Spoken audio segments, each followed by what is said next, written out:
জনপ্রিয় television channel Bangla টিভির নবম বর্ষে পদার্পণ উপলক্ষে চট্টগ্রামে কেক কেটে ও আলোচনা সভা অনুষ্ঠিত হয়েছে। সোমবার সকালে বাংলা টিভির চট্টগ্রাম ব্যুরো অফিসে বাংলা টিভির চট্টগ্রাম ব্যুরো প্রধান চৌধুরী লোকমান কেক কেটে ও আলোচনা সভার মধ্য দিয়ে এই বর্ষপূর্তি উদযাপন করা হয়।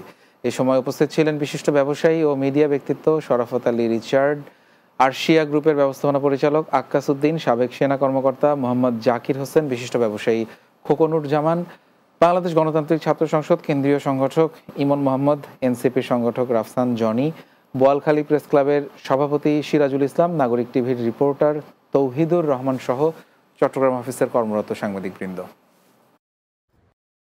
বাংলা টিভির নবম বর্ষে যে পদার্পণ উদযাপনটা সেটি সুন্দর ও সাফল্যমণ্ডিত হোক এবং আগামীতে যতগুলো গণমাধ্যম আছে সেই গণমাধ্যমকে ছাড়িয়ে যাক সে প্রত্যাশা আমরা ব্যক্ত করি। আমরা আশা করবো যে বাংলা টিভি শুধু 9 না, এই 9কে 90 বা তার চেয়েও বেশি সময় ধরে বাংলাদেশের মেইন স্ট্রিম যে গণমাধ্যম আছে সত্যনিষ্ঠ সংবাদ প্রচারের মাধ্যমে সদা জাগ্রত থাকুক। আগামী বছর থেকে সংস্কৃতি মন্ত্রণালয়ের পৃষ্ঠপোষকতায় জব্বারের বলি খেলা আয়োজন করা হবে, জানিয়েছেন সংস্কৃতি বিষয়ক উপদেষ্টা মোস্তফা সরোয়ার ফারুকী। এছাড়া চট্টগ্রামের আরেক ঐতিহ্যবাহী খেলা নৌকাবাইচ আয়োজনেও যুক্ত থাকবে এই মন্ত্রণালয়।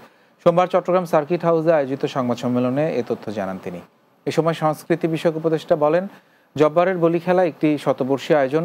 আগামী বছর থেকে জব্বারের বলি খেলা আয়োজনের সঙ্গে যুক্ত থাকবে সংস্কৃতি মন্ত্রণালয়। পরে সংস্কৃতি বিষয়ক উপদেষ্টা মোস্তফা সরোয়ার ফারুকী জিয়া স্মৃতি জাদুঘর পরিদর্শন করেন। সংবাদ সম্মেলনে উপস্থিত ছিলেন জেলা প্রশাসক ফরিদা খানম সহ বিভিন্ন সংস্থার কর্মকর্তারা। চট্টগ্রামস্থ ভোলাবাসীর 8 দফা দাবি জানিয়ে মানববন্ধন করেছে বাস্তবায়ন সর্ব ঐক্য সমন্বয় কমিটি।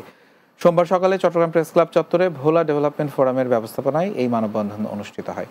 বাস্তবায়ন সর্ব ঐক্য সমন্বয় কমিটির আহ্বায়ক লায়ন আতিকুল্লাহ বাহারের সভাপতিত্বে এতে বক্তব্য রাখেন বিডিএফ এর কেন্দ্রীয় সভাপতি লায়ন আব্দুল কাশেম, চট্টগ্রাম কলেজের সাবেক অধ্যক্ষ একে ফজলুল হক, জসিম উদ্দিন, জিল্লুর রহমান রায়হান, কমিটির যুগ্ম আহ্বায়ক ফিরোজ চৌধুরী, সদস্য সচিব মাহবুবুর রহমান সেলিম, যুগ্ম সচিব আলী আসগর, অর্থ সম্পাদক কাঞ্চন মাঝি, নূর নবী শাওন সহ অন্যরা।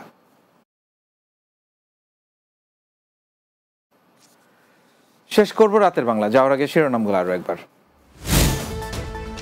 নবম বর্ষে পদার্পণ করল বাংলা টিভি, প্রতিষ্ঠাবার্ষিকী উদযাপন, দর্শকদের ভালোবাসা ও আস্থা ধরে রেখে সামনে এগিয়ে যাওয়ার প্রত্যয়।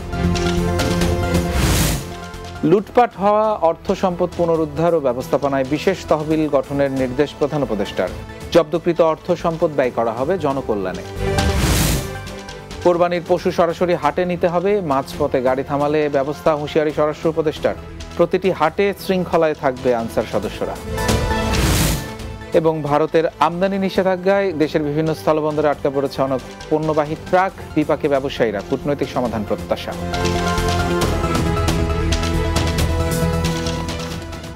এই ছিল রাতের বাংলায়। পরবর্তী সংবাদ রাত 1:30টায় বিশ্ব বাংলা দেখার আমন্ত্রণ রইল। এতক্ষণ আমাদের সঙ্গে থাকার জন্য ধন্যবাদ সবাইকে।